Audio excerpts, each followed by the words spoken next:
Delayed recognition of a myocardial infarction can cost a patient their heart muscle. Let's quickly review the key signs of an acute MI using this illustration. First, what is an MI? A myocardial infarction occurs when a coronary artery suddenly becomes blocked, cutting off blood flow to part of the heart muscle. That area becomes ischemic, and if blood flow isn't restored quickly, it progresses to irreversible necrosis. Now, let's look at our patient.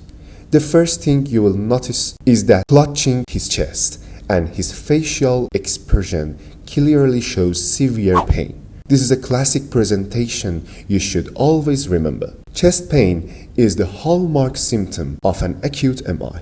It's typically described as crushing, pressure-like, heavy, or squeezing, usually located behind the sternum and may radiate to the left arm, shoulder, neck, jaw, or back. Now notice the sweat on his face and body. That's not by accident. Diaphoresis or cold sweating is one of the classic signs of an acute myocardial infarction.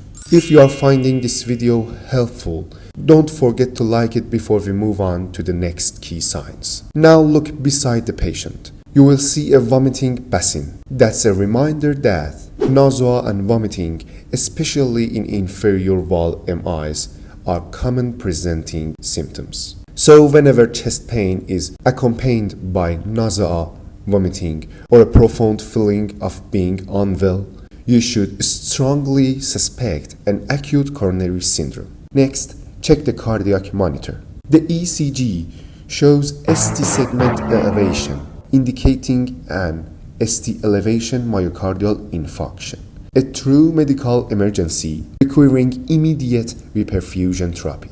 Now look at the pulse oximeter.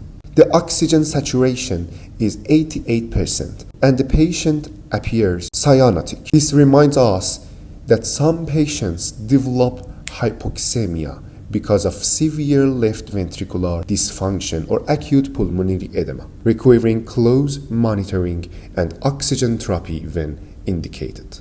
Also notice the stethoscope on the patient's chest. Don't focus only on chest pain. Always perform a thorough cardiovascular and pulmonary examination.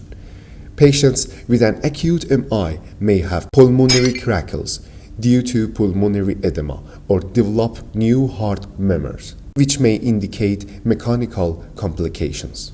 If you haven't liked the video yet, hit like, subscribe, and leave a comment. There is one final important point. Now look at the blood sample tubes. They are labeled troponin and CKMB, reminding you to check cardiac biomarkers. Among them, cardiac troponin is the most sensitive and specific marker of myocardial injury. An elevated troponin strongly supports the diagnosis of myocardial infarction. Finally, notice the timer beside the bed showing 20 minutes. This represents one of the most important principles in cardiology. Time is myocardium. Every patient with suspected acute MI should receive a 12-lead ECG immediately, followed by rapid diagnosis and reperfusion therapy when indicated. The longer the delay, the greater the myocardial damage, the higher the risk of complications, and the more heart muscle is permanently lost.